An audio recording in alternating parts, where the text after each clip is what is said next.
Kaalay ku caddeeya kuna sheega in wax kasta oo ka dhaca baraha bulshada aysan run ahayn nolol been abuura.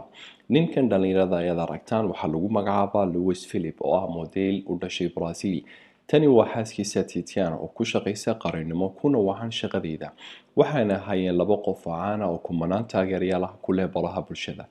Tanna ay tahay midda keentay in bulshada reer Brazil ay u arkaan inay yihiin lamaanaha ugu farxadda badan adduunka. Sababtuna ay tahay waxay iska qaadi jireen sawirro xilli kasta si ay u muujiyaan jacaylkooda.